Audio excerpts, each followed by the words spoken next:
Ugh, I really hate being negative on these videos, but man, I wanted to like that more. Hey yo, what's good? Welcome to The Gist. With me, Jared.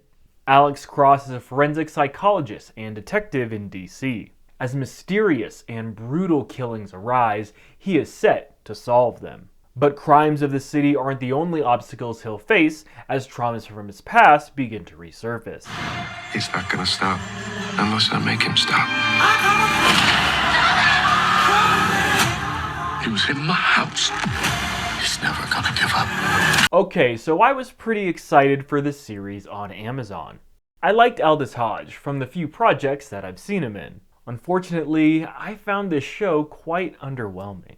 To start off this spoiler-free review, let's talk about the handful of positives of this show. For the most part, I liked Aldis Hodge's portrayal. I'm not familiar with the Alex Cross books, but I did appreciate the fairly stoic, intelligent detective depiction in this series. I liked how we could see Alex figure some of the mystery out, but there was a trope in the latter half of the season that got redundant for me. The development of his character from the beginning to the end of the show was okay. It was a standard trajectory of how his character would grow, but I didn't find it fulfilling. I did like the relationship between Cross and his kids, as well as the friendship and brotherhood dynamic between Cross and Tujon. There were good moments of heart, and Aldis got to display some range as an actor. If there is a strength in the show, it's Aldis Hodge for me. However, that's basically where the positives end. There were quite a few scenes and characters that felt overacted. I really didn't click with the suave bad guy. Maybe it was purposeful for the character to come across as acting and trying to be a certain way, but I think it would have been better if the bad guy came across as more normal, rather than a guy trying to come off as sophisticated and then in his seemingly false sophisticated persona try to conduct himself as a normal person. It was an off-putting character that didn't really work for me.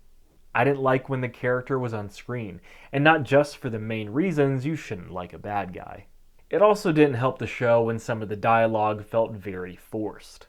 Furthermore, from a plot standpoint, the series took quite a few episodes to get going.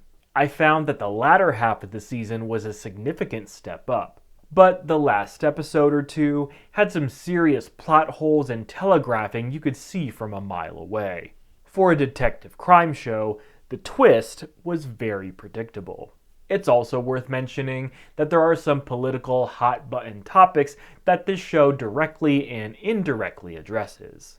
After coming off of a politically charged and saturated past few months here in America, I had immediate reservations when the opening episodes brought up police brutality and defund the police. Many of us come to TV shows and movies for some level of escapism, so I was preparing myself to be preached to if the show was going to take that kind of a stance.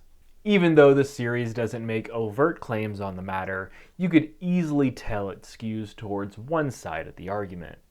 There was one scene that had the potential to convey something interesting and nuanced about police brutality and defund the police, especially because it was between black detectives and black civilians.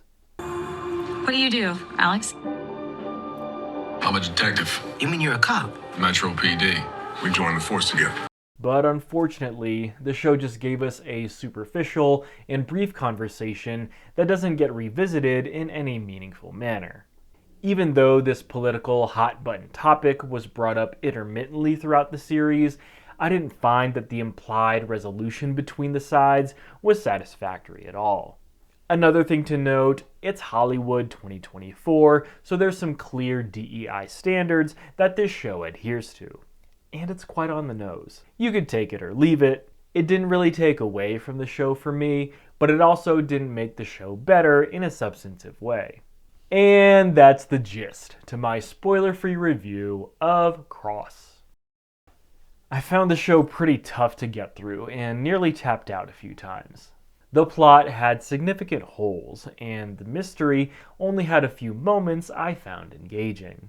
Time will tell if Aldis Hodge is able to solidify himself as a leading man in Hollywood. I'm rooting for him, but I won't be back for another season of Cross if it gets one. I'd like to know what you think. Did you enjoy Cross, or were you just as underwhelmed by it as I was? Hit me up. Let me know your thoughts in the comments down below. I'll catch you next time on The Gist.